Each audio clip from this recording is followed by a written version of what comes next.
because of the restrictions, but he does get everything.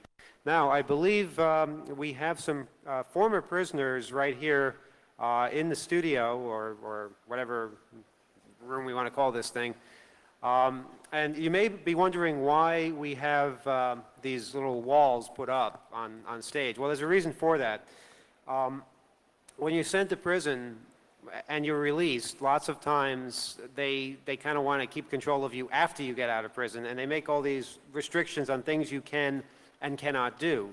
And one of the things you cannot do is converse with other people who have been in prison. So the only way we could bring you this panel tonight would be if these people that are here have no knowledge of the other people that are there and are at no risk whatsoever of communicating with them. So I ask for cooperation in this, that people are not communicating between the two of these people.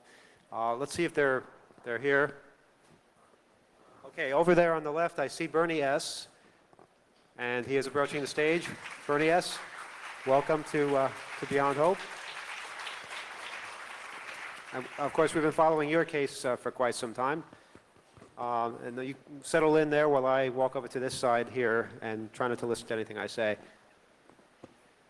On this side over here, we have Fiber Optic, who during the last Hope conference was imprisoned. In fact, we heard from him on the telephone. And are you going to stand up, or are you just going to sit over there? Okay, just come over to the stage here.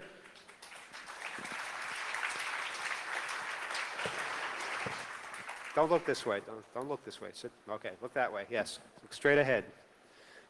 Now, any questions that either of you have, please direct towards me and the audience members. We're going to start with a brief statement by Bernie as to what happened to him over the past few years, and then we'll get the same from Fiber Optic, and I'll tell you, Fiber Optic, when I want that statement from you, since you're not supposed to listen to Bernie, who you don't even know is there. Go ahead, Bernie.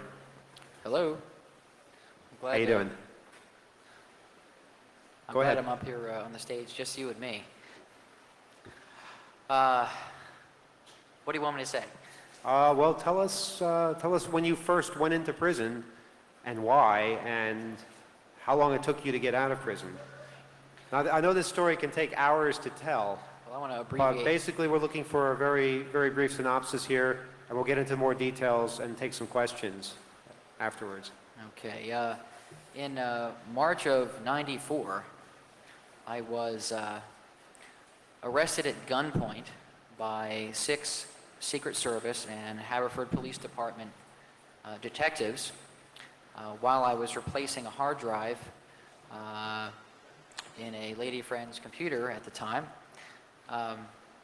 She was rather surprised to see 6 guys come to her door after she just put her children to bed, and 6 guys came bursting in with guns drawn and ran upstairs and pointed them at me and told me to freeze. So I was kind of taken aback, thrown to the floor, and handcuffed. And I asked what I was charged with, and I wasn't told immediately. I was interrogated by a Secret Service agent, and really declined to say much to him, continually asking for my lawyer, who I was told that I was not permitted to call. My rights were read to me, however, though. And spent the night in a holding cell in Delaware County, Pennsylvania. And next morning taken to prison, where my bail was set at $100,000. I was charged with the possession of a modified touch-tone dialer. You can buy a touch-tone dialer at any Radio Shack store. And it was modified with a different crystal, which can also be purchased at any Radio Shack store. 2 parts anybody can buy anywhere in the country. I was charged with the possession of that.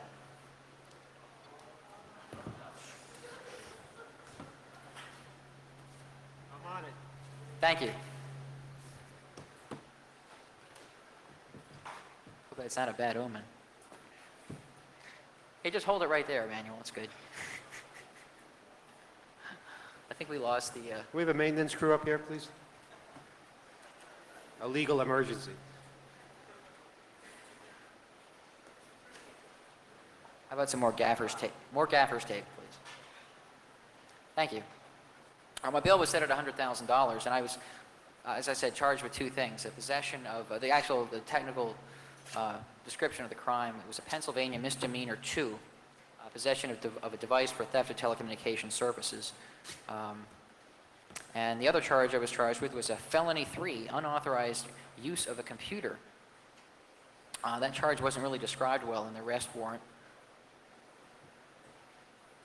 I feel like there's a sword of Damocles over my head.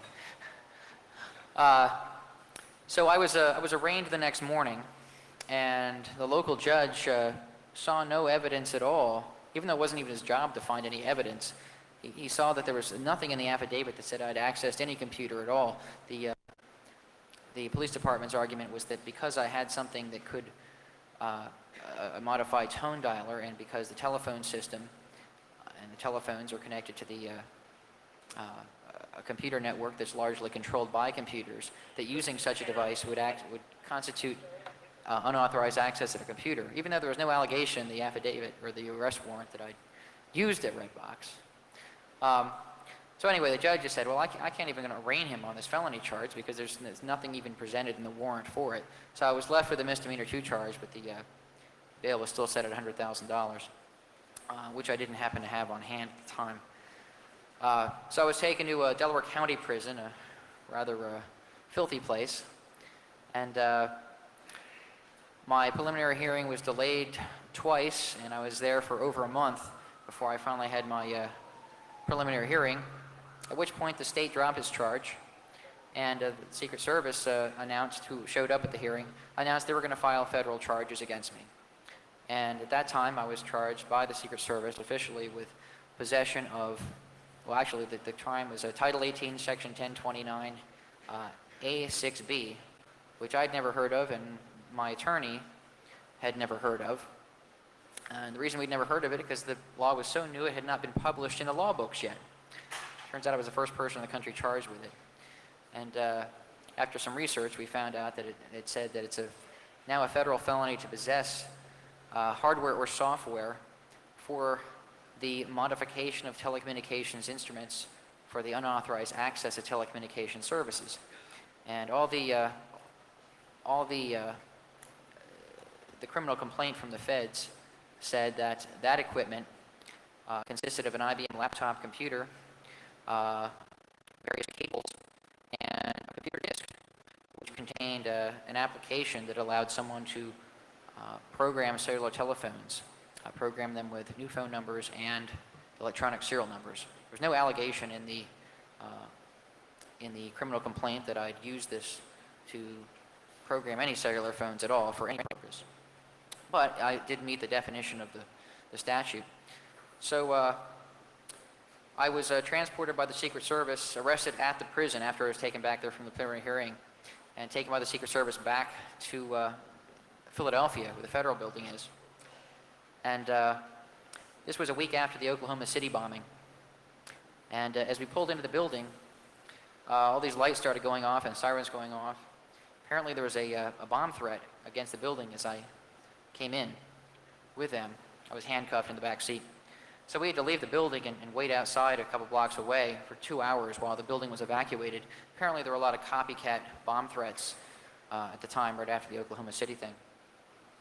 So we waited for about 2 hours, and finally I was taken back in the building and processed by the Secret Service and the U.S. Marshals. I was Agent Thomas Varney with the United States Secret Service unsuccessfully fingerprinted me 16 times. I was actually cooperating with him, but he couldn't seem to get it right. And after the 17th attempt, he said, well, that's going to have to be good enough, and he just threw all the other ones in the trash. He was pretty disgusted. My legal papers and notes, defense notes, were confiscated by him, and I was told that my attorney could pick them up from him later.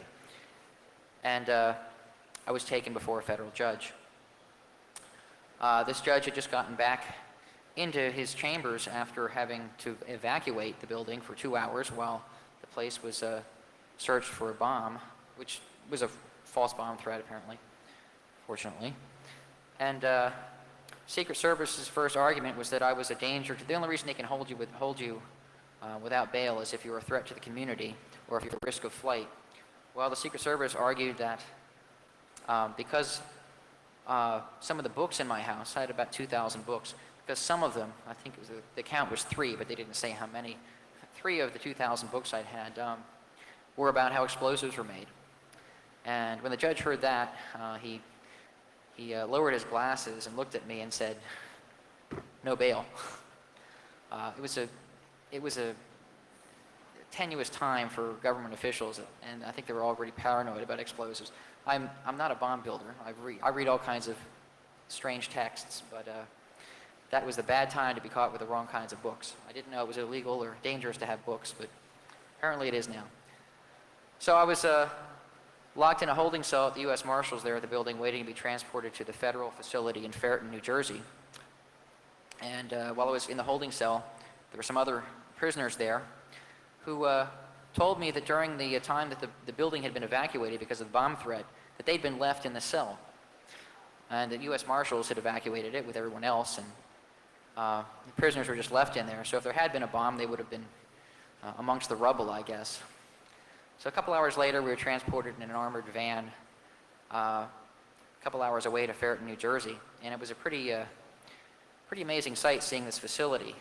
It had very high, looked like 14-foot high razor wire ensconced fences, 2 of them about 10 feet apart, with all kinds of electronic sensors on them, surrounding a big facility. It kind of looked like a college campus, except all the buildings were like heavily armored. And I was brought in there. It was pretty imposing looking. And that began my 7-month period in federal prison. How are we doing on time, Emmanuel? Emmanuel?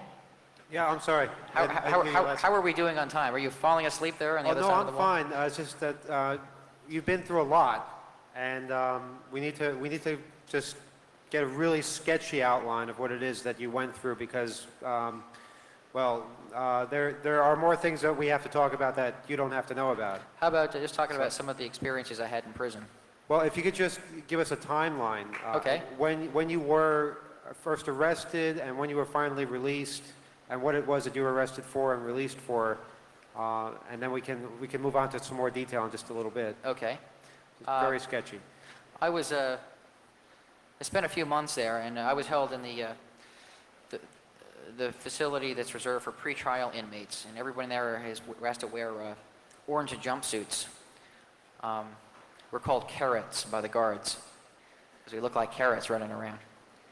And they don't have all the same privileges that people who are designated to that facility have, apparently. They don't have the same access to the law library and that sort of thing, ironically. But I managed to get some access to the law library, which wasn't a bad library, but there was not much guidance on how to use it. I witnessed 2 stabbings, one of them fatal, numerous fights, which ended in severe injury. What else did I see? I was housed in the same housing unit with murderers, arsonists, drug kingpins, organized crime figures. At the time, there was a celebrated case in Philadelphia of a big organized crime bust, and I was held with those fellows. That was kind of interesting. One thing I will say about federal prison, there's a lot of interesting people there, for better or worse. I accidentally dropped a garbage can lid on the head of this organized crime family one day off the 2nd tier as I was throwing out some banana peels that my cellmate kept leaving in the cell. And I balanced the lid on the ledge and apparently fell off about 10 feet and hit this guy in the head. I thought my troubles were over then, but I was going to be dead the next day. And he started screaming at me in Sicilian, and his bodyguard there, who was also arrested with him, intervened and said that I wasn't really trying to hurt him intentionally, and that blew over. But it was a scary situation. After a few months going through various hearings that were basically unsuccessful in getting me out on bail, it looked as if the government had a good case against me. I did possess this stuff, and there was no way around it. There was no allegation I'd misused this material in any way. Bernie, That what wasn't was this stuff? The stuff was a laptop computer, software, cables, and then later they tacked on another charge, possession of the touch-tone dialer that had been modified. Those were the charges. The charges were not that I had used any of this material in any way, shape, or form to commit any other crime. But Was just, there anything unusual about the stuff that you had? well, it was not unusual to anybody in this room, probably. This is software that was available to anyone that attended HOPE here in New York 3 years ago, because I gave that software free away to people there and even spoke about its use. It could be used to have more than one telephone on the same number. If you had one phone account, you could have several cellular phones on that. It did not, contrary to what the government argued, give you the ability to steal telephone service from another person, because it didn't enable you to access someone else's account codes, or electronic serial numbers. But that's another subject. The government's very good at being disingenuous when they represent the facts in these cases, and that was one of those instances. So nothing was terribly unusual. You could buy any of this stuff really at any computer or electronics store, and the software is readily downloadable over the internet. Honestly, about a couple weeks before my trial date, my attorney, who I spoke with on a pretty regular basis, told me that the prosecuting attorney, the U.S. attorney in my case, confided in him that the real reason that I was in jail was not because of crystals or laptop computers or telephone dialers, but was because of what they found in my personal files at my home, which consisted of hundreds of subjects, one file folder of which contained information about the United States Secret Service. And that included photographs of some of their undercover agents who served the Philadelphia area. Those photographs had, some months before, ended up on television after I took them to a 2600 meeting, and Fox television news crew showed up and broadcast them on the air. We thought it was kind of funny at the time, but I guess the Secret Service did. And one of the pictures had one of the agents picking their nose. It's available on the 2600 website. So you were arrested in, I was arrested March 15th, 1995. 1995. And by the time you about- were released, you had been sentenced to how long for the offense of having that technology? Well, the statutory maximum is 15 years in prison for this. But the guidelines, a few years ago, the federal judges were constrained as far as their flexibility and what they could sentence people to, because I guess the House and Senate Republicans were upset that people were getting out earlier than they should in some cases. So they had some truth in sentencing legislation passed, which basically said that the U.S. The government will put together a book with guidelines that the judges have to follow, like in certain circumstances the sentence has to be this long or this short, sort of thing. And the statute I was charged with, even though it was a brand new statute and I was the first person in the country charged with violating it, it was called a fraud statute. But because there was no fraud alleged to have occurred, i.e. The government admitted in their reports that there were no victims in the case, that there was no money involved at all. Because it was a fraud case and there was no money involved, the maximum time they could have given me was 6 months. It was a 0 to 6 month range that was in the sentencing guidelines.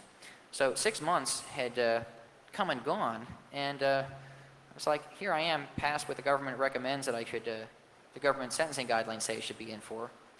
So I had an evidence suppression hearing because I felt some of the evidence was seized illegally, but that was struck down.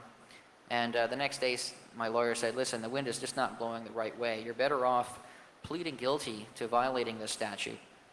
But we'll make a special plea called a Zudich plea, which will allow you to withdraw that guilty plea, which is very difficult or impossible to do in federal cases. They usually want you to, a guilty plea is etched in stone.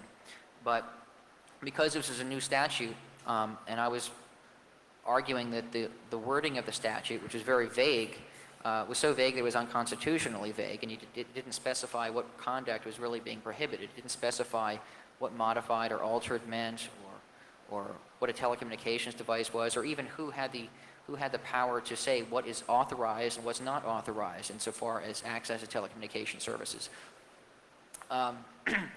So I pled guilty with the understanding that I could withdraw my plea and file a challenge in the Third Circuit. For some reason, I wasn't sentenced right away to my time served. I ended up spending another month in prison, and it turns out that when I finally did go before the judge for sentencing, the government was arguing that because the offense involved more than minimal planning, according to them, that I deserved an additional enhancement to that sentence. In the federal sentencing guidelines, there's all these enhancements. Like if there's a gun involved, there's an enhancement, but I have no guns in my house, so that wasn't an issue. There's like 20 or 30 enhancements they call them. Nice word. One of them is if there's more than one victim, if there's multiple victims, or if there was more than minimal planning in the offense, and there were no victims, they said there were no victims, that you can get an additional 2 months tacked on to your sentence. Well, it turns out that all the planning that they said was involved in my offense occurred prior to the enactment of the legislation that I was charged with violating. But still the judge bought the argument, and I received a 7-month sentence. So I served the extra time and was released. But And your troubles were over. well, I thought they were. Unfortunately, about 2 years before that, I was convicted of a misdemeanor in a small town a couple hours from Philadelphia. The misdemeanor was a tampering with evidence charge. It involved, I was with a couple of friends, and we were questioned by police about tone dialers that were in our possession. And we were released, but after we were released, the police discovered that the instruction sheets on how to make these modify these tone dialers disappeared, and they wanted to know what happened to them. The batteries disappeared too.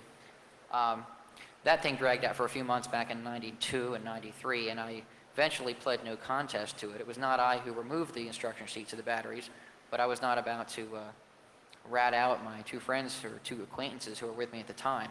So, Bernie, I hate to rush you through this, but we do have other things to get Okay. to. But basically what happened was the Secret Service found out about this. Yeah. What happened, this minor thing that happened a few years ago. They used that to say that you had violated your probation by being arrested in 1995. The federal conviction constituted violation of probation for that previous misdemeanor charge. And the state guideline was that in that situation, because it was such a minor misdemeanor charge, that you should just get probation again or up to 3 months in prison. But the Secret Service showed up at this small town courtroom and said a lot of things that made me sound like, in the words of the judge, one step above a terrorist. And that's what the judge said. Does that mean you're more dangerous than a terrorist? I was trying to figure that out, whether that meant I was like more dangerous than a terrorist or slightly less dangerous than a terrorist. But in any case, it made quite an impact on the judge because those were his words, that he said that the Secret Service painted me as being someone one step above a terrorist.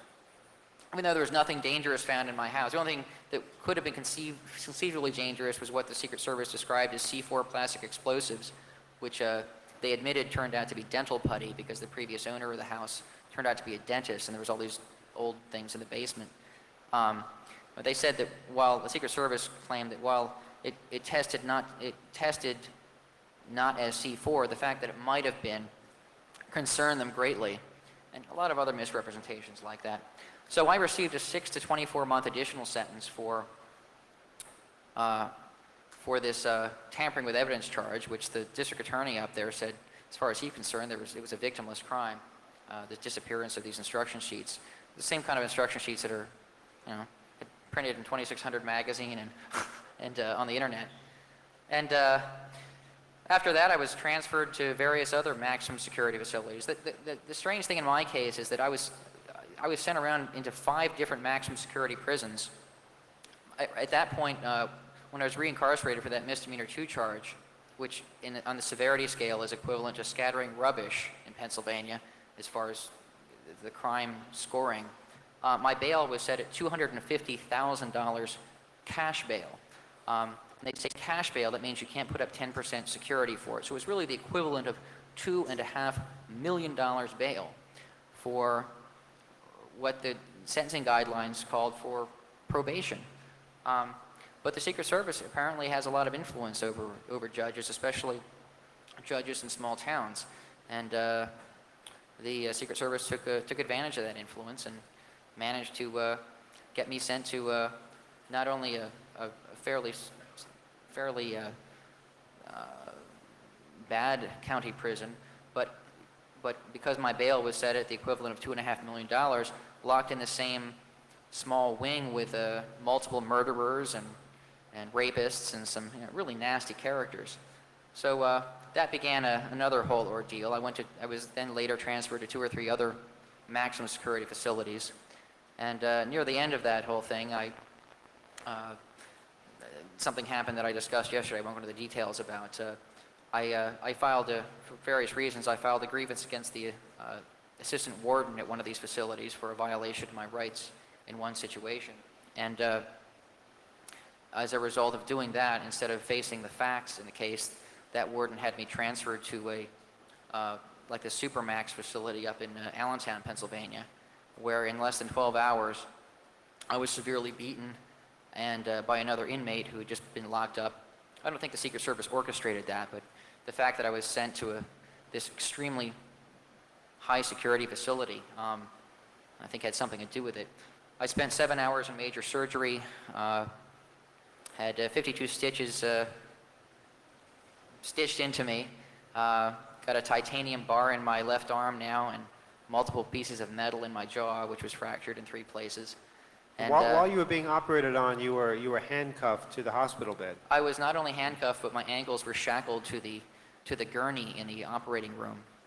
And that's the last thing I remember before I went unconscious after the general anesthesia.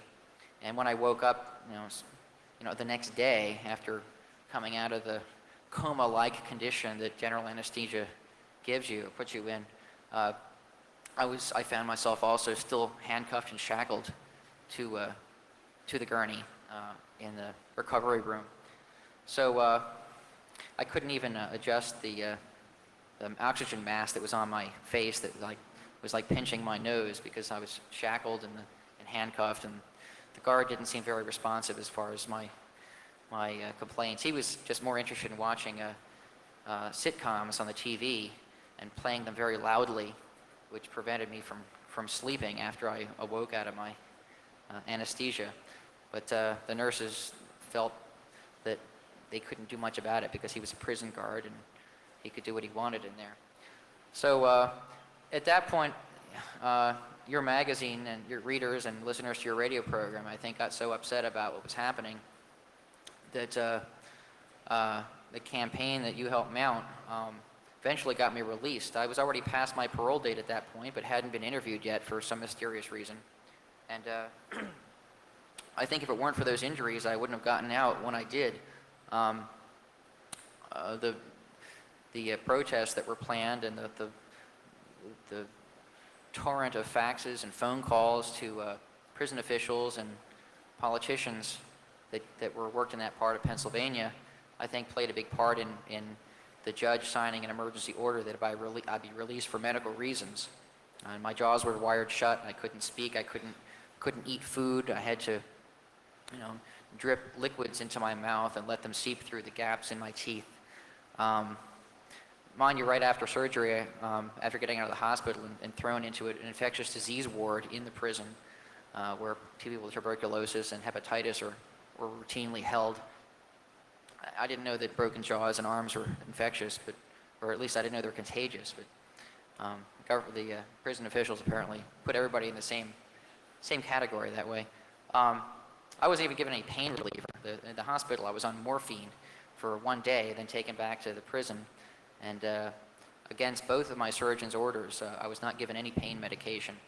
And I think that was the worst part of my experience. I remember lying in bed with multiple fractures without any pain reliever. And I learned the true meaning of physical pain then. I got pretty depressed then, too, because I couldn't eat, and the guards would bring me solid food. The first night, they brought me a stuffed pepper to eat. And I couldn't even eat because of the pain, but even if I had any appetite, which I didn't, there's no way I could have eaten a stuffed pepper. It was my jaws were completely wired shut. The best I could do was sip like chicken broth, and it was a full 24 hours before they brought me any liquid food.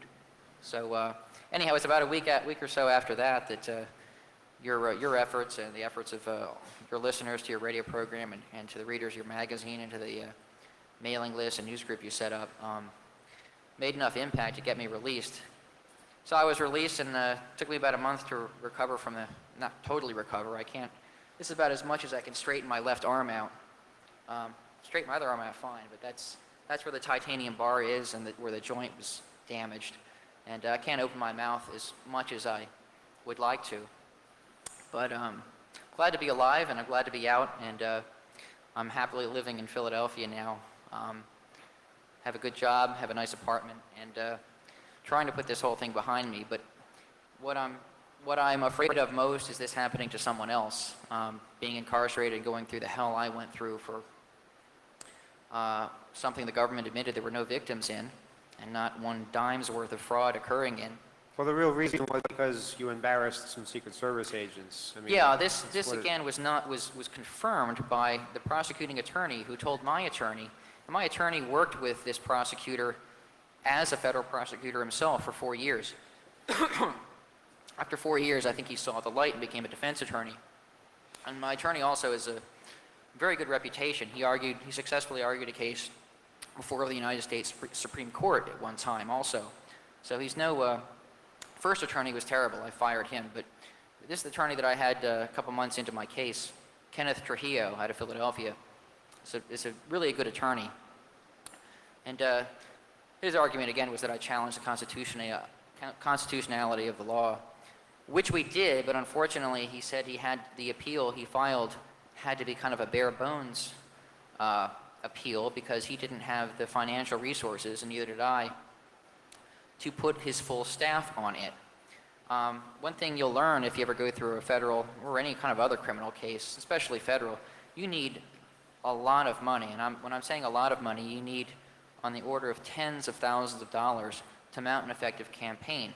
The government usually spends that much money in prosecuting the case, if not more. That's your tax money. And they have, the best expert witnesses that money can buy. And in order to combat those witnesses, you have to hire your own expert witnesses, which are very expensive. You need to have a staff of technically well-versed lawyers to go over all the case law. In my case, there was very little case law because I was the first person in the country charged with this thing. But bottom line is my appeal was turned down because, as my lawyer explained to me, he said they rubber stamped it. They swallowed the government's argument whole. He said they swallowed it whole. And I'd like to make that appeal available to people. I'll get it posted on the internet sometime soon, but it goes into a lot of the details of why the statute is so vague that it could literally be used selectively to probably incarcerate most of the people in this room. I'm not saying that's going to happen. In fact, I don't think it's going to happen. But when you have a vague law like that, it opens the possibility for abuse. And in my case, where the Secret Service, according to my prosecutor, who confided in my attorney this, she was heavily pressured by the Secret Service to vigorously prosecute this case. And she said the real reason I was in prison was, again, because of the information I had in my files. Also, 2 Secret Service agents visited the individual who gave me these photographs and told him, and I'll quote them, "Nobody fucks with the Secret Service without us fucking with them. And with 2,000 agents, we're the biggest gang in town." And that's a quote. The individual gave me those photographs, said he was visited, and that's what they told him. So he closed his business and moved to California. And they didn't charge him, fortunately. All he did was give me some photographs, but that's a whole other story. Well, so, Bernie, I think all of us here feel that we're very fortunate to have you here with us after all that. I really doubt I would have been able to maintain my sanity. I went through a period of depression while I was incarcerated, especially after my injuries. And if I didn't know that a lot of people didn't care and were sending me mail, telling me to hang in there, that they were following my case, I probably would have gone into an abyss that I might not have ever climbed out of. So I was looking at some of the printouts you'd given me of the news group postings, and I actually shed a couple of tears looking over that stuff a couple of days ago. I kind of shelved all that stuff because it was just so painful dealing with the whole situation. I didn't want to think about it much. I tried to kind of forget about the whole experience, but in preparing for this conference, I dug all the stuff out and started reading it, and I was just so touched that people felt so strongly about what was happening to me as being wrong, and I'm never going to forget that. That's one thing I can tell people.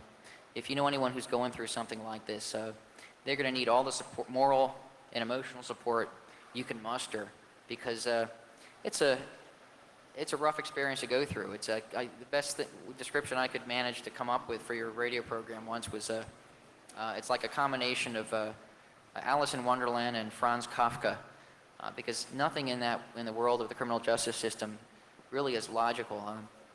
Logic, compassion, and common sense simply aren't even part of the equation. And if that doesn't seem to make sense to you, then just ask someone who's gone through it, and they'll tell you the same thing. So thank you, everybody, all of you people who followed my case, who wrote me, who didn't write me, but were just there for me morally, just in private. All the good vibes you sent me, I think, got through those thick steel walls, and it made the difference for me. Thank you very much.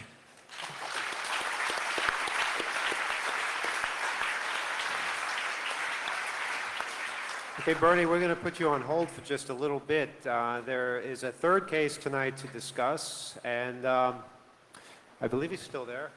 Okay. Fiber Optic is to my right. Welcome, Fiber. Thank you, thank you.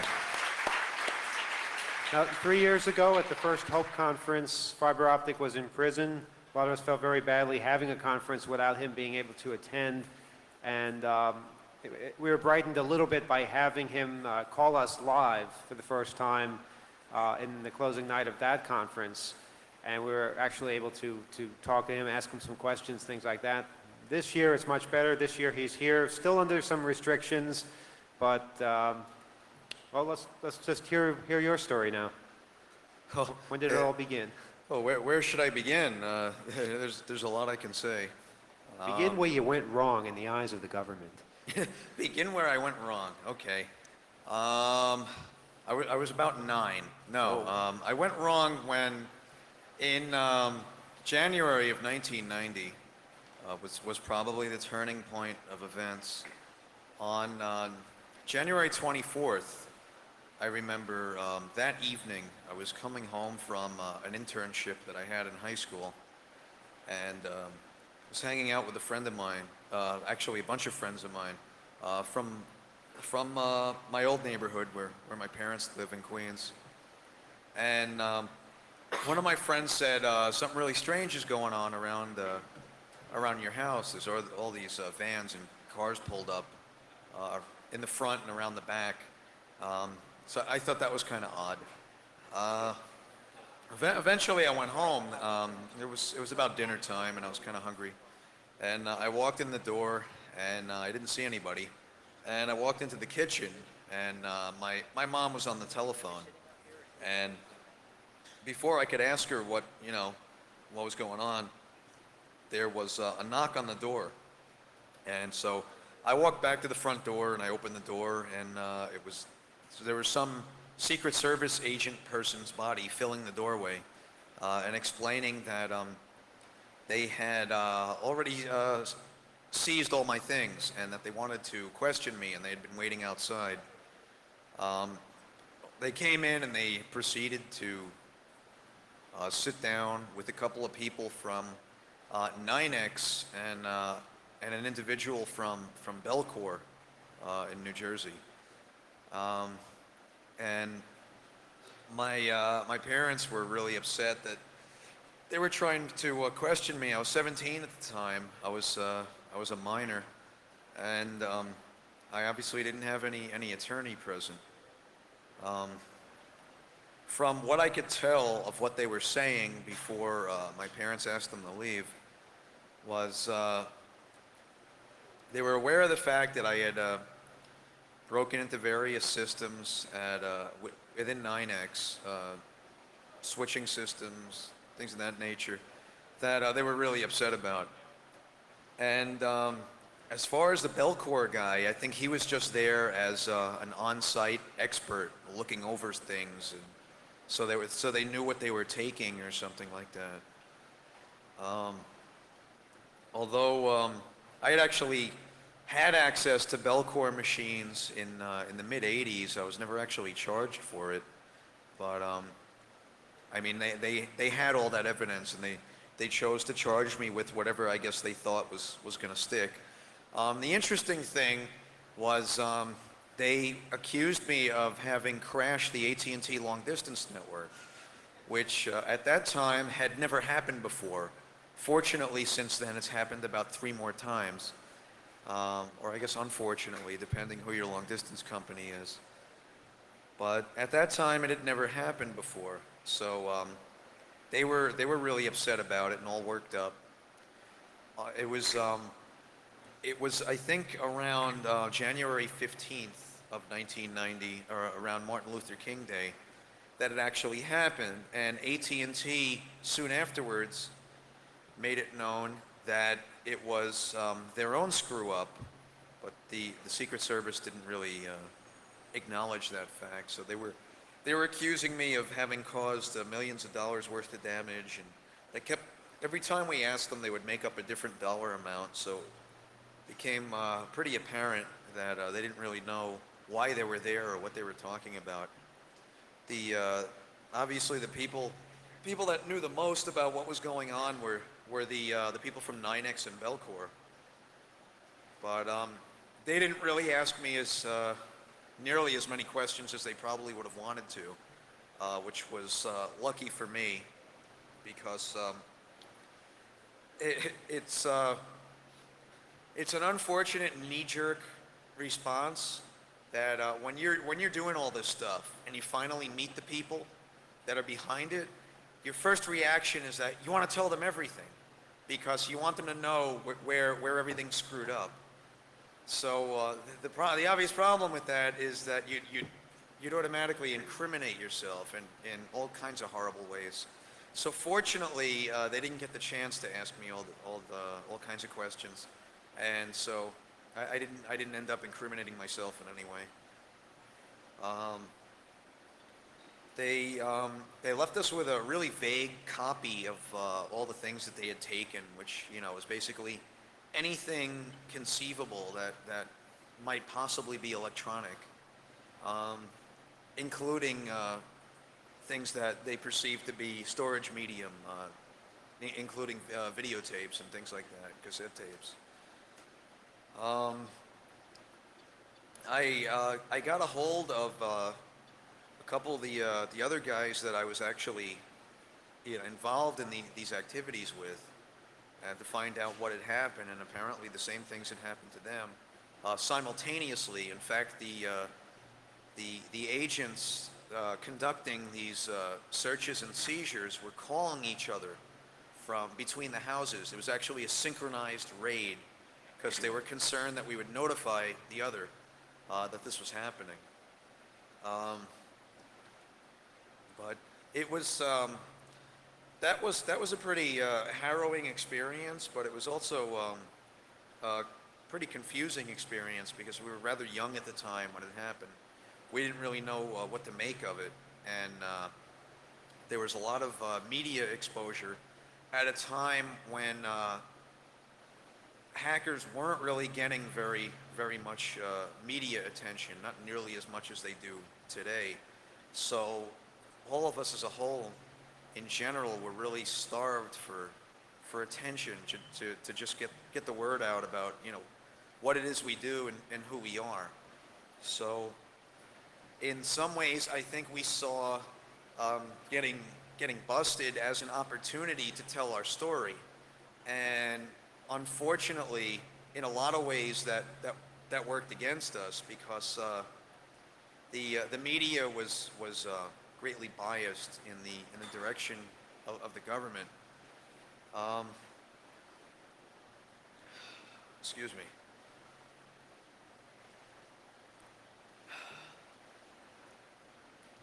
What ended up happening is, does anybody else hear a hum when I'm talking? Manuel, why is it humming while I'm talking? I'm not in charge of the hum. Maybe our I'm getting sound serious person knows that. feedback.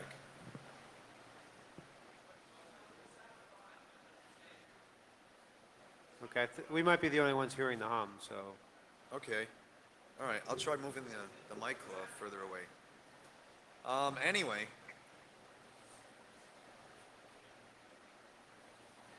after they left, we basically didn't hear from them for another year. And what had happened in the process, since I was a minor, they dropped it. They dropped the charges to state charge, and the state charge was I don't even remember what it was anymore. It was something really minor. It was a misdemeanor, and I was charged as a youthful offender. And I was basically ordered to do, I think it was something like 30 hours of community service. It was something really, really minor. And it was over and done with fairly quickly.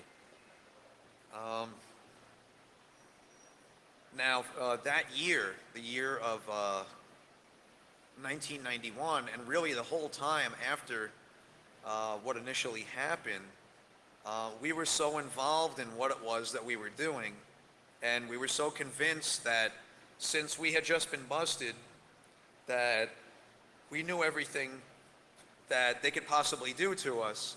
So it was almost as if we were led into a false sense of relief.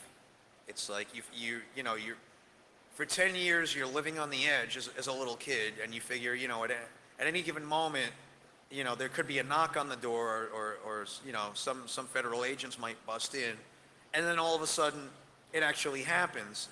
It's almost psychologically, it's almost like you convince yourself, well, okay, now the worst is over. I can go back to what I was doing before this happened.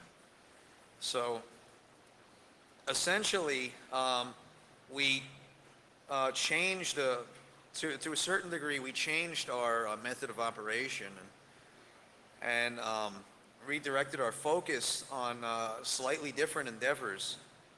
And for the following year, in 1991, we were extremely successful in what it was we were doing. Towards the end of that year, trouble resurfaced, and it was actually the day before Pearl Harbor Day. It was December 6th, 1991. It was a peculiar night. I remember going to sleep at about 4 or 5 in the morning. It was the winter, so it was still dark out. And the neighbor's dogs were making a lot of noise, and the neighbor's car alarm in the back driveway behind my parents' house kept going off. We thought that was kind of peculiar, but nothing out of the ordinary. So anyway, I went to sleep, and I just passed out because I was really tired. I'd been up hacking all night. And in the morning, at about, I think at about 10 or 11 o'clock in the morning, the strangest thing happened. I was awoken by 2 FBI agents, guns drawn, in my room, and they didn't seem very amused. But the worst part is that I didn't really take them very seriously initially, and tried to go back to sleep because I figured that, yeah, it's just completely ridiculous that something like that could be happening. But they weren't really amused, and they pulled the covers off me. They pulled the sheets off, and I normally sleep in my underwears, and they asked me if I had a pair of pants I could throw on, and I motioned across the room, still half awake, and they tossed me a pair of jeans, which I put on, and they marched me down the stairs. And on my way down the stairs, I noticed that The house was filled with scurrying agents like cockroaches. There were FBI and Secret Service agents scurrying in and out of every room on every floor. It was unbelievable. It was like E.T. was dying in my parents' house or something. They were everywhere. It was like they had it sealed off.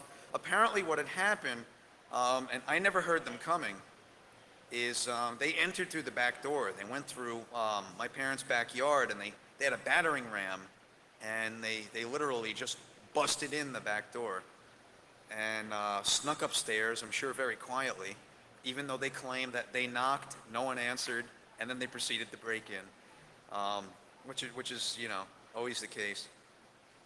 But they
one of the people from the media, at this point I had already met with a lot of media people and knew many of them that were there, and one of them handed me a copy of the indictment, and while the indictment was still happening, or rather while this press conference was still happening, me and a couple of friends went over to one of the federal buildings where they assign legal counsel,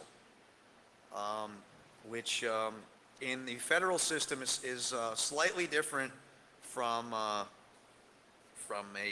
public defender. It's similar, but it's a higher classification of attorney, which is provided through what's known as the Criminal Justice Act. Because at that time I was 18. I certainly wasn't working and didn't have the money to hire an attorney.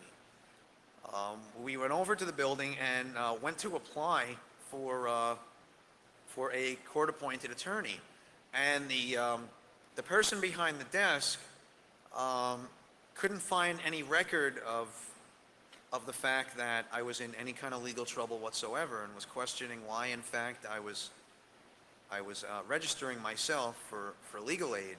And I was trying to explain to her that I was at this very moment being indicted in the building right across the way, and that only confused her, and it just didn't work out. So we went back to the building where they were holding the press conference, and we could hear what they were saying, and a lot of the media people just didn't understand why this was such a big deal. Neither did I, really. The government was trying to make it sound like it was the end of the world, but the media was really looking for where the actual damage was, which there wasn't really any real conceivable damage other than maybe the damage to the pride of the corporations involved. So at the end of the press conference, one of the people that walked over to me actually turned out to be the assistant U.S. attorney, and gave me his card and said that I would have to get in touch with him. And also the Secret Service agent in charge of the case also came over and said that that they were giving me the option to surrender myself, and that they weren't going to take me into custody because apparently I was not a violent person, or so they thought. So I got in touch with whoever else wasn't there and wasn't aware that all this was happening, and I told them basically that we had to surrender ourselves, or else they were going to come after us by a given date, which I think was within a week. And we basically had to go down out of our own free will and get processed by the Secret Service at the Secret Service headquarters, which is at 6 World Trade Center, and we had to get processed by the FBI, which you don't actually go to the FBI headquarters, which I could tell you where it is, but they probably wouldn't like that very much because people don't normally go there, or rather people aren't supposed to know where it is. But the FBI actually has you processed by the U.S. Marshal. And the U.S. Marshal was actually in the basement of the court building. And so when I say processed, I mean you're basically fingerprinted and photographed and all that nonsense. The funny thing is, when I went to be processed in the U.S. Marshal's office, this was around the time that they had just caught the guys who had bombed the World Trade Center, and they were waiting in there too. So I'm basically standing there, and there's there's these half dozen Arab guys that are just babbling to each other in Arabic, and they're just looking at me like I should die for some reason. I guess because I wasn't Islamic or something. So that made me feel really uncomfortable. But there was something really surreal about that. So eventually they took them in, and they took them into a cell, and they seemed to be completely indifferent to what was going on.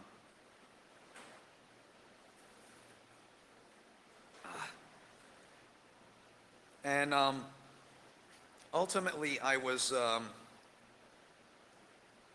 fingerprinted and photographed, and then released. And then some time had passed, and sorry, I'm really thirsty.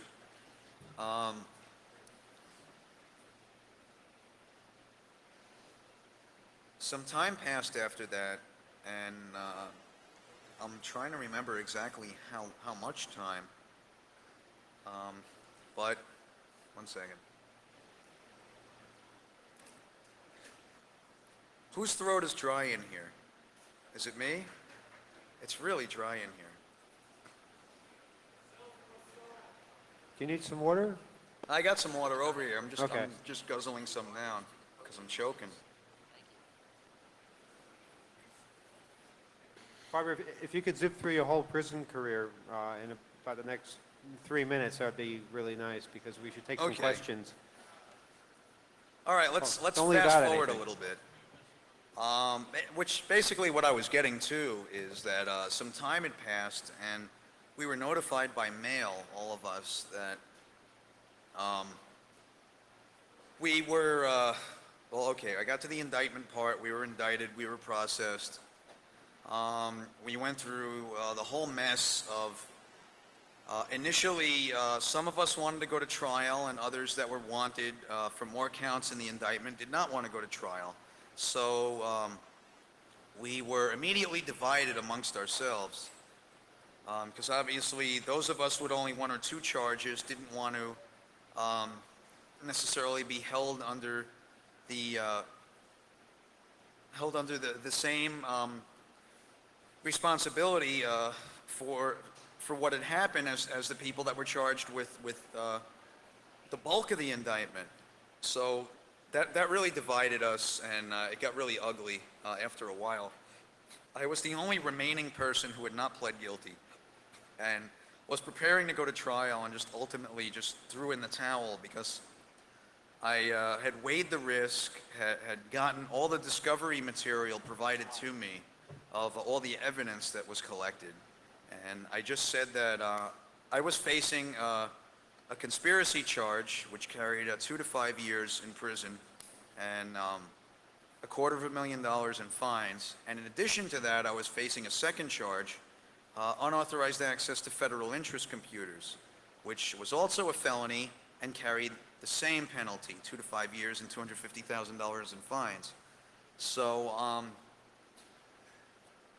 even if I was able to convince the jury that one of those things wasn't true, and they convicted me of the other, then I would still go to prison for 5 years, and I would be a really poor man when I got out. So that really didn't seem worth it. So ultimately, I ended up pleading guilty. I was notified by mail, along with everyone else, when we were supposed to report to prison. And basically, of course, this is assuming that we were already sentenced, which we were. And I was quickly sentenced to a year and a day, 600 hours of community service, and 3 years of supervised release. And I was supposed to report to prison in, I believe it was 1994, in January of 1994. And the irony of the whole thing is we went out and stayed at Bernie's that weekend. And we Weekend never at would have Bernie's. imagined, we never would have imagined at that time that one day I would be free and Bernie would be in prison. Never really crossed our minds. But basically me and Emmanuel and a couple other of our friends drove out and had a weekend at Bernie's, exactly.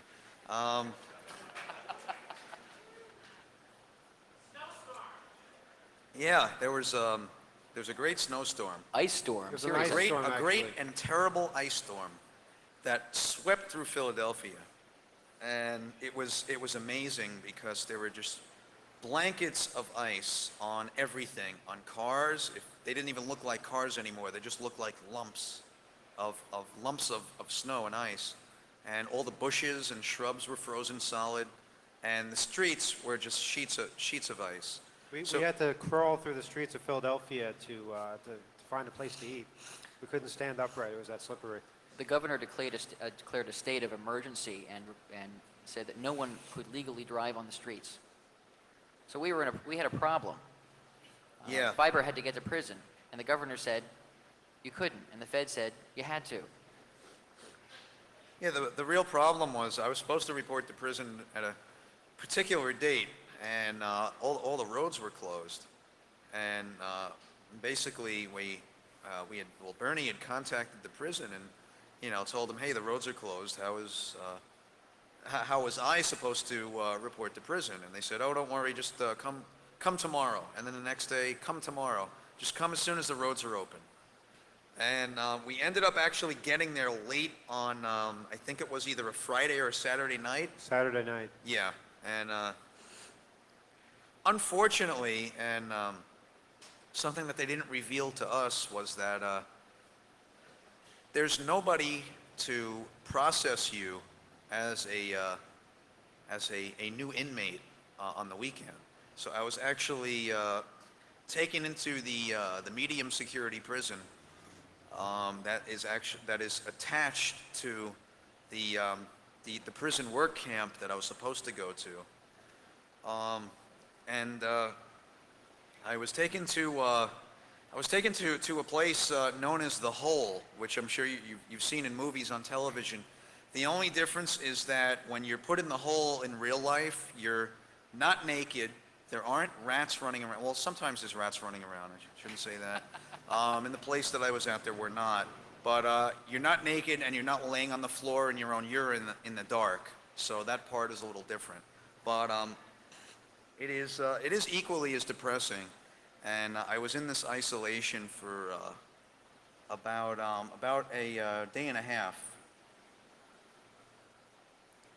which I found rather maddening, because the only thing you really have to do is look at the halogen spotlights outside your really tiny window, or you could read the scratchings on the wall that were made by some other unfortunate person who was there before you.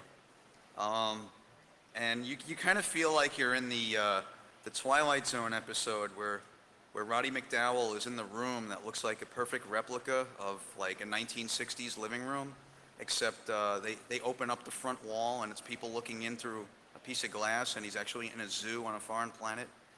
You kind of feel like that because they feed you through a little hole in the door. They actually unlock and they shove a tray of food through.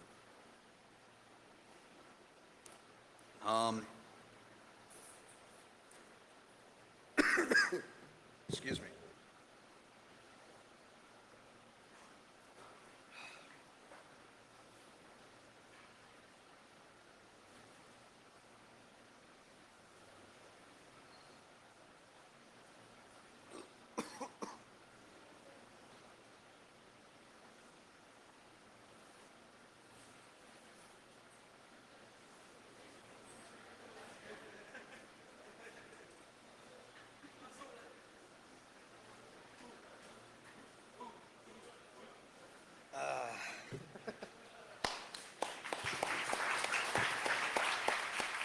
Thank you. It's good water.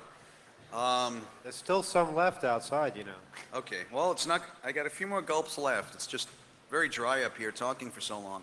Anyway, where was I? Oh, being fed through a hole, yeah. So ultimately, I got the same carrot suit that Bernie had described. And I was marched around between buildings in the snow with these really thin rubber-soled shoes, and I was extremely cold. And I often joke around with friends of mine because when you're actually stripped down naked when you first get there, and one of the things that they ask you to, well, they tell you to do two really funny things with your privates.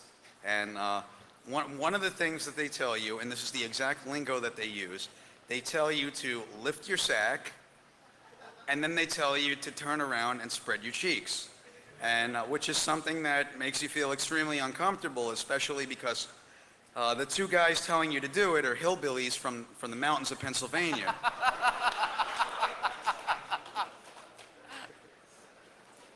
So that was a very peculiar experience. Luckily, I left the room with my manhood intact, and I was given a thank you. I was given a fresh supply of water. No, I was given a. I was given one of these very same carrot suits, orange jumpsuit, and I was sent to a building to be photographed, and.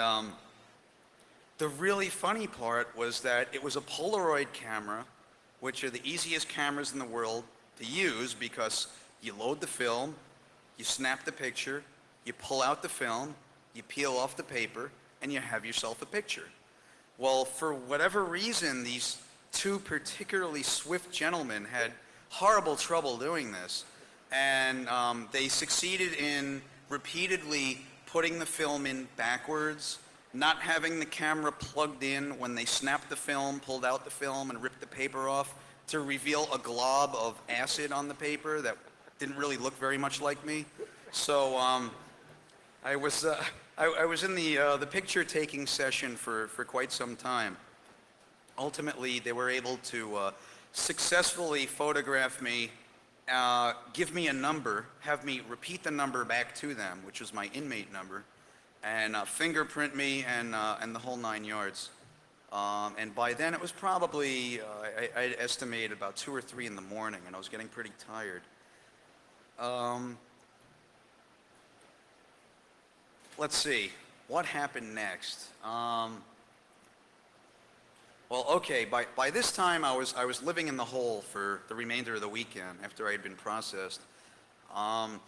After eating something that they claimed was food, and because of the fact that I was already under an incredible degree of stress, on Monday morning, late Monday morning, I wasn't feeling too good, so I decided I was going to walk over to the toilet and proceed to vomit all over it, which made me feel a whole lot better at the time. And then I was sometime later I was escorted out of the hole and taken over to some other building and given a change of clothes because in the prison camp you don't actually wear the orange jumpsuit thing anymore. You wear what looks like clothes that weren't good enough to be used on Gomer Pyle because they were defective or too cheaply made or something. But they're basically khaki shirts and khaki pants and some steel-toed boots, which was the standard issue prison wear. So I still have to laugh when I see people in the street that are wearing Levi's cotton Dockers or something like that because I think they look like they just came out of prison. And it just looks ridiculous to me. And anybody wearing tan or khaki. But anyway, that's what you normally wore when you were doing work or when you had visits from the outside. Otherwise, you could wear sweatpants, which you had to purchase, or T-shirts and so on. I guess this is where, if things aren't strange enough already, this is the point where things get really strange because prison life, if you want to actually refer to it as life, is extremely peculiar. There's this whole other language that people use in reference to various things that you're either familiar or totally unfamiliar with. Some of the language is actually a hybrid that's really made up of the predominant places that the majority of inmates are from. So for example, a lot of the slang that's spoken in prison is kind of a hybrid between New York City, New Jersey, Philadelphia, and a couple other places, and kind of fused together, along with this other long-standing prison lingo that apparently people take with them when they're transferred from prison to prison. And some of the words are I guess, were coined by prisoners, but other terms apparently were coined by the Bureau of Prisons. And if you don't really pay attention, pretty soon you start to realize that a lot of these terms were made up with some kind of psychological reasoning behind them. I'm trying to think of some really good examples. Okay, let's say for example, you're having a problem with another inmate or with the person that you're working for, or whatever the problem may be. You fill out a form, and what this form is actually called, it's known as a cop-out. And you say, okay, a cop-out, I need to fill out a cop-out. What, am I copping out in some way? I don't really understand. So there's this really weird psychological thing going on that's sort of subconsciously imposed upon you the entire time that you're there. Not to mention the fact that there are what's known as counts at regular intervals, not counting emergency fog counts. Counts are basically head counts, where everybody has to return to their bunk and they have to be accounted for. And then you really see what type of person actually qualifies for a corrections officer. Is the person who failed basic arithmetic in kindergarten, because you'd be surprised how many times they have to recount. Basically, the way it works is they have two COs, or what the inmates call them is, ironically enough, they call them hacks, H-A-C-K-S, hacks. And I'm not really sure what the origin of that is, why they're called hacks. I've heard some really playful acronyms of what it could stand for. One of them is huge asshole carrying keys, is one such acronym. But basically, a couple of the older guys, when I first got there, took me in and showed me the ropes about, things you need to know when you're in prison. For example, you learn very quickly that the only thing that you're ever going to hear in prison that makes a jingling noise is one of these huge assholes carrying keys. So you want to make sure that you're not doing anything that you're not supposed to be doing. If you, by any chance, happen to hear the sound of keys jingling, that's something you learn right away.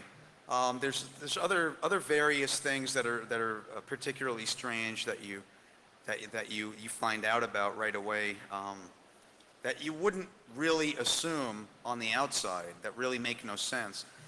For example, it's a mortal sin if you're in the dining hall to actually reach over someone else's tray with food on it. I could never really figure out why that was. The only thing I could think of is maybe they're afraid that some kind of diseased flesh was going to fall off your body into their food or something like that. I never really could understand that, but I don't know if it's some weird prison superstition or something else, but it's just very strange. I'm trying to think of some of the other things. You're familiarized with there are if you ever have a problem, which you never should have a problem, because basically any inmate who does have a problem is putting themselves at risk as a troublemaker and somebody who's going to be shook down every so often, and more often than not. Shakedowns are something that's done on a fairly regular basis. They basically go to your locker where you have your personal belongings, and they open it up and they proceed to rifle through all your things looking for what's known as contraband. And contraband could be most anything. Um, yeah, I can't really give you any examples because it could literally be anything at all that you're not supposed to have, and the list is endless, and they can literally just make it up as they go along. Like one day maybe you shouldn't be having too many paper clips or something, or another day you have one too many pairs of socks, and that's considered contraband. You got in trouble for having too many books. What's that? You got in trouble for having too many books, didn't Yeah, you? actually, it's also a terrible thing and a horrible transgression against the Bureau of Prisons to have too many books to read. And I could never really grasp what the reasoning was behind that. But initially, when I first got there, I was sent so many books from people on the outside that I was told that I had too many books and I had to get rid of most of them, or else they were going to be confiscated. So rather than letting the prison keep them, I ended up getting a box and mailing them home. But I could literally go on and on and on about all the really bizarre things that occur in these places. But I think, let me ask Emmanuel if you think it's appropriate now to start taking some questions. Yes, people could line up in the usual spot where we take questions. No pushing and shoving this time, just nice and orderly. And Fiber, maybe we could fast forward to the day that you were released. What was that like? When I was released, it's very, very interesting. Once you're there that long, the interesting thing is anybody whose sentence was for a couple of months, you don't really get that much respect in prison, because anybody whose sentence was that short usually is an informant of some sort or another, because or otherwise why would your sentence be that short? It's highly unlikely that somebody is sentenced to only a couple of months if they were even warranted a prison term. The fact that I was there for a year greatly helped my inter-inmate relationships. And the other thing was the fact that the media was so intent on going to interview me in prison all the time. Before long, everyone knew me, so that really worked in my favor. And I wasn't really screwed around with very often by the prison staff, and not at all by any of the inmates. In fact, majority of the inmates that I knew were extremely friendly with me. And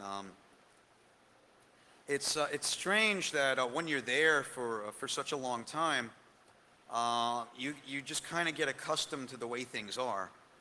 And when somebody that you know that's been with you the whole time actually leaves, you're really glad that he's leaving and finally going home, but at the same time you're kind of sad to see him go, because it's one less person that you can play gin with or something like that. And that may seem kind of funny, but you really zero in on the simple things, because you lose so much in prison that it's little things like a card game or just a simple conversation with somebody that you smoke a cigarette with. Things like that become really important. And by the time it was time for me to actually leave and go home, it rather snuck up on me and took me by surprise, because again, you don't really feel like it's time to go home, because after you're there for just about a year, you get kind of used to being there, and you still don't like being there, but you know that you can either come to terms with your current situation, or else you can make believe that you're insane, or maybe you are going insane, and then you can go to the prison doctor and get medicated with all kinds of crazy antidepressants, which a lot of people there actually did, which I had absolutely no intention of doing, because let's just say the prison medical plan is not one that you'd want to actually apply for.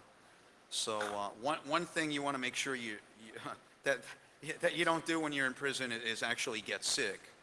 Um, but anyway, by the time it was my time to go, and I should add that I actually refused to apply for a halfway house, which a lot of people actually respected me for as well.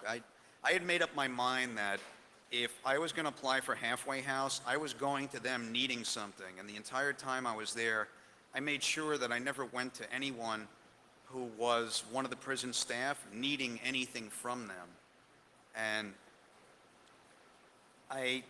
when I actually walked out of prison, I wanted to be where I walked out the door and went home. I didn't want to be going from one prison to, to a halfway house, which is kind of like you're on the outside, but you're still highly restricted. So I actually opted, out of my own free will, to forgo the halfway house, which they kind of dangle in front of you like a carrot because they try to blackmail inmates into, doing certain things or putting them in really sticky situations, getting all their hopes built up that they can leave early if they get a halfway house early. But I just convinced myself early on that I wasn't going to fall into that trap, and I actually ended up staying in prison until towards the end of November, just before Thanksgiving, actually. So luckily, I got out just before the holidays, so I was able to have both Thanksgiving and Christmas at home, which was great. But again, it was a really peculiar experience going back home again. I remember my girlfriend at the time picked me up from prison, and we went to town, and I had something to eat, and I remember that I remember what I ordered in the restaurant. It felt really strange to be in the restaurant because she had brought me a change of clothes. We went to a hotel, and I had a shower, and it felt really weird to have money again because in prison, obviously, you don't have money.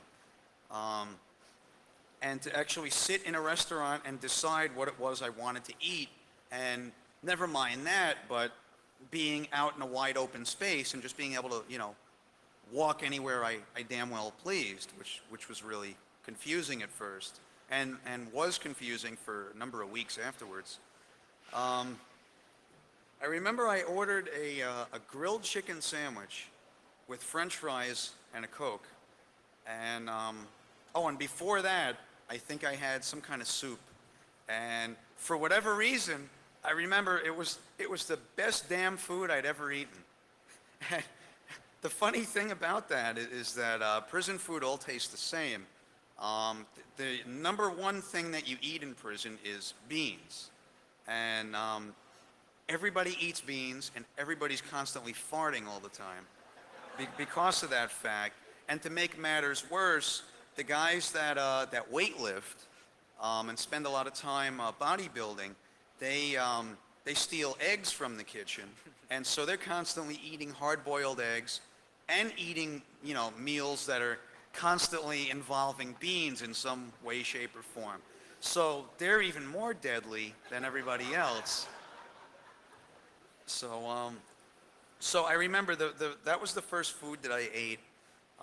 And then I remember for dinner, my parents had asked me, what it was that I'd wanted for dinner when I got back, and I told them on the way back I wanted to get pizza from the favorite neighborhood pizzeria on the way back, as sort of a late lunch, which we did.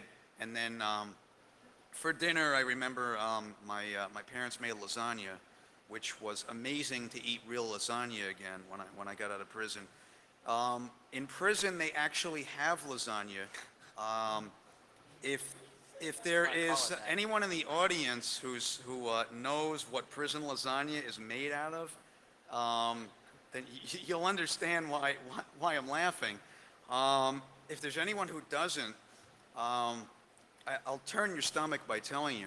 Basically, it's government issue lasagna noodles, whatever the hell those are, and They're basically filled with cottage cheese and chopped turkey meat, and of Government course, surplus.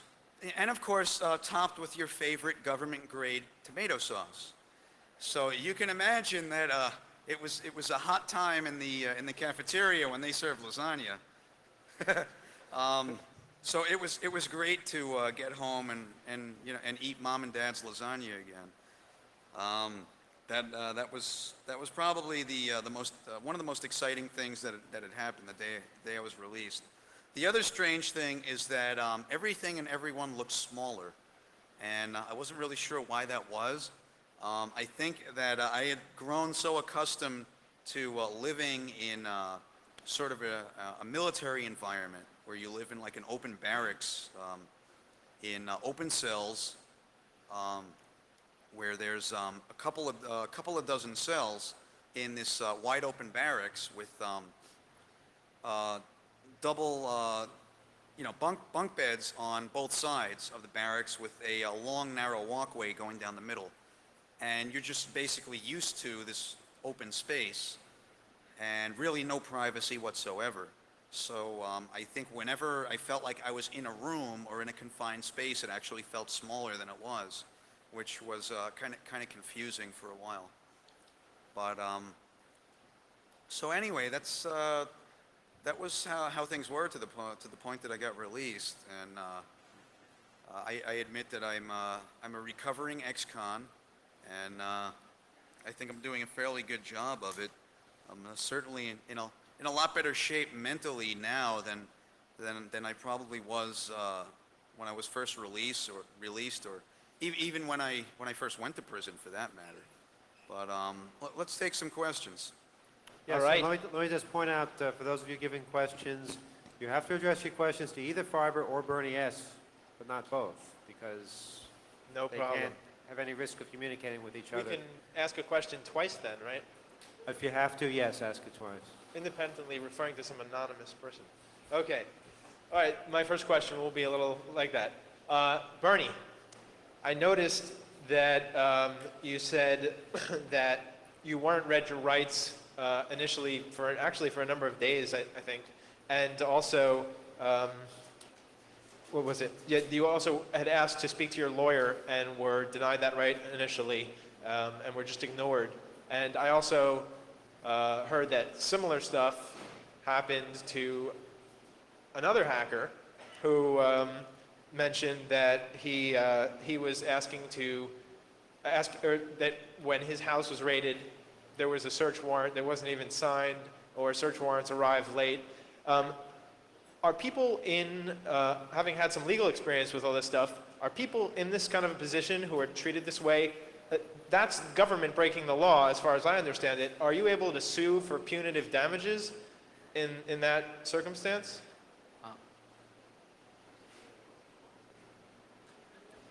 Microphone. Bernie? About 3 years ago, I would have thought so, but I was pretty naive in assuming that. Apparently, these kinds of blatant violations of civil rights are routine in law enforcement investigations, particularly so when they're local local law enforcement agents as opposed to federal. The Feds seem reasonably professional, although very good liars, very professional liars in a lot of respect. My original arrest was by a consortium of local and federal law enforcement officers. I did say, no, it's not true that my rights were not read to me when I was arrested. When I was arrested, they were not read to me. It was several hours later that they were read to me. I did say that my rights were read to me then, when I was speaking earlier. But I was not permitted to have my attorney. They were all very excited there at the police station when the Secret Service was questioning me, and when one of the detectives from the local law enforcement agency was questioning me, because I wasn't going to tell them where I lived. I wasn't arrested at my home. I was at a friend's house, and they coincidentally saw my vehicle. It was a bad coincidence, just a few blocks from the police station. I didn't know there was an arrest warrant out for me. So the address they had in their records wasn't the address where I was living, because I had just moved a couple of weeks before that. And they demanded to know where I lived, and I said, well, I'd like to talk to my attorney. They said, well, you don't have that option. You have to tell us your address first before we'll let you talk to your attorney. Well, the reason I wanted to talk to my attorney is I wanted my attorney to be there, present at my home, while the search was taking place, because I knew that there was going to be some funny stuff going on, and he should be there. Well, bottom line is they all night spent scurrying around. They finally figured out where I did actually live. A strange thing, the day before I was arrested, my pager went off with my home phone number, which is very strange because I didn't live with anyone. And I never did figure out what was with that, but they confiscated my pager, went through the numbers, and did a reverse lookup on it, and found that one of the numbers on my pager was, and they checked out all the addresses of all the numbers on my pager, and ended up at this one place. My roommate at the place where I was living at that time let them in because he was scared to death. The Secret Service shows up at your door, and they proceeded, without a search warrant of my home, to search the entire house, not just areas where my roommate gave them permission to search. There's federal case law on this. In an apartment situation, a roommate is not authorized to give permission to law enforcement officers to search another person's bedroom, sort of thing. Well, they just ransacked the whole place. The next morning, they came back with an official search warrant listing all the items that they'd already listed the night before on the things that were there. This was basically rubber stamped by a local judge in Villanova, Pennsylvania, where I was living. And later, police denied ever having been there twice. My roommate, after all this show was over, told me that they were there the night before. They threatened him. They threatened him with jail because he had a non-licensed copy of X-Wing Fighter on his home computer. And they said that if he didn't cooperate, they were going to arrest him for having pirated software on his computer.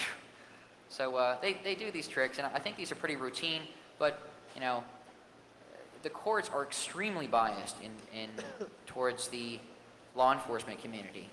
And just your word against theirs. And so, no, it's not realistic to try to sue them for these things.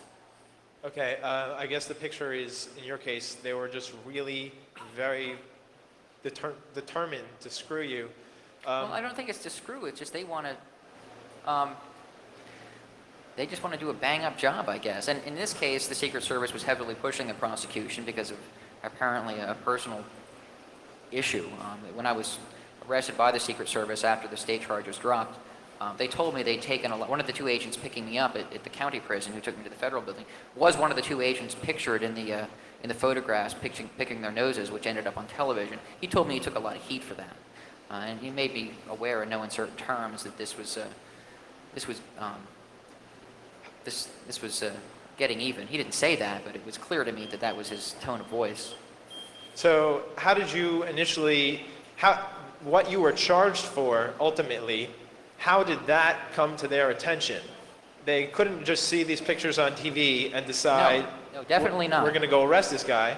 How did it come to their attention that you had a modified tone dialer and software?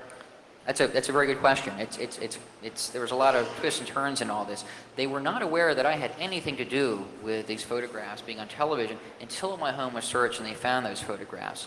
The reason the Secret Service was involved in the first place in the case is because the local police confiscated from me a box of crystals and unmodified tone dialers that was in my possession. A couple of guys had called me and said, well, I want to buy some of these crystals. They'd read in some book that I was selling these crystals mail order for $5. Is that how you came to the attention of local law enforcement? Not because I was selling them just have been selling them for years, but a couple of guys called me and said, well, meet me at the 7-Eleven. I want to buy a few of these crystals from you. So I was going over, across the street from the 7-Eleven was a post office. I had to go over there to get my mail anyway. So I went over there, and I was selling some crystals there, and some neighbor called in apparently and think it was a drug deal going down, or a police officer saw it, and the affidavit said that it was a suspected drug deal going down. So 13 police officers showed up at the scene, and they detained us all for 2 hours while they just searched our vehicles, against my consent, I might add. There was no probable cause to search it. They denied that later as well.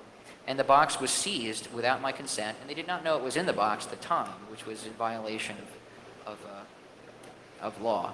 But later on, even though the police report said that the box was confiscated, they testified under oath that it was given to them with consent.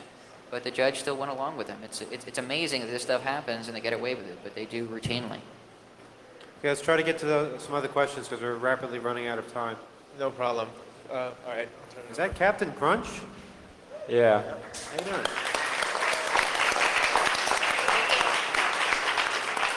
And who is your question directed towards? So Mark, Go ahead. fiber optic. Has anybody contacted you while you've been in jail to ask you for technical information while you were there? Actually, no, nobody really ever approached me to do anything for them. Like, I mean, people in general didn't really understand what it is that I did. They understood that I did something along the lines of breaking into computers, kind of like in war games or something like that. You know, Yeah. it was like without an analogy to refer to, they didn't really know what it was that I did. And if they did have half an idea of what I did, they weren't really sure, you know, how that would help them out in any way. I mean, in general, no, people didn't really ask me to do anything like make phone calls for them or Right. anything like that. Yeah, because when I was in prison, I was approached by a number of individuals who were very knowledgeable in phone technology. And I thought maybe that you might run across some of those same people as well. Thank you. Okay, this will be our last question. Go ahead. Fiber. I'd Yeah. like to find out some information on the conditions of your release and what kind of restrictions you're still under. I'm not under any restrictions that are outside the scope of ordinary supervised release. There's nothing in my supervised release that has anything to do with computer or technological restrictions. I can't associate with any known felons, which is a regular restriction. I can't travel without permission out of the state, which is a typical restriction. I don't have any kind of weird restrictions like some of the things they've been trying to pull on people recently, like not being able to use the internet or anything like that. There's nothing like that. Okay, I want to thank both of you for being here today. Emmanuel, I wanted to say one quick thing before, Bernie, yes. before we wrap this up. Sorry. Yes, go ahead. In Mark's case, and fortunately it didn't happen in, well, actually it did happen in my case and in Mark's case. The reason a lot of people go to federal prison and other county prisons, aside from what they're charged with doing, the prosecution's cases are often made much easier because of informants or people who come forward with information about the defendant. I know that happened in Mark's case, and it did happen in mine as well. I want to give you some quick statistics. In the federal prisons, in the U.S. federal judicial system, 97%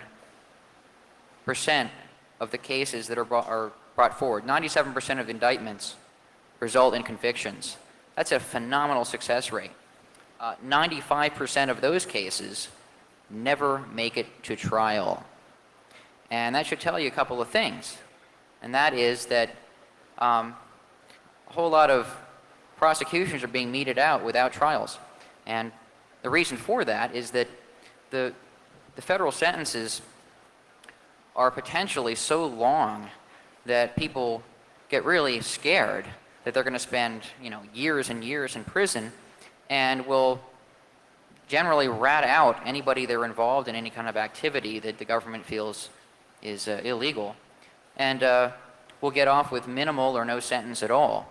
I just want to tell people that a lot of people are going to jail unnecessarily as a result of people not just learning to say, talk to my lawyer. It's really unfortunate. We wouldn't have this kind of conviction rate on hackers, or other people for that matter, maybe who should be in prison. But in any case, in these kind of crimes where there's like when there are no victims involved, no one is hurt, the hacking community really needs to learn this, that everyone will be best served in this community by simply not ratting out their fellow hackers. Over the past few years, this has gotten a lot worse. People seem to be stumbling over each other to rat each other out, and we're all losers as a result of this. And maybe one person will serve less time, but it's extremely self-serving, and you have to hang together in all this. So I just wanted to make that statement because it's a disturbing trend, and people need to learn this. Okay, I just want to say the two of you are probably two of the most inspirational people in my life. I'm proud to have you both as friends, and I'm really glad that both of you are out today with us here. Thanks so much for being with us.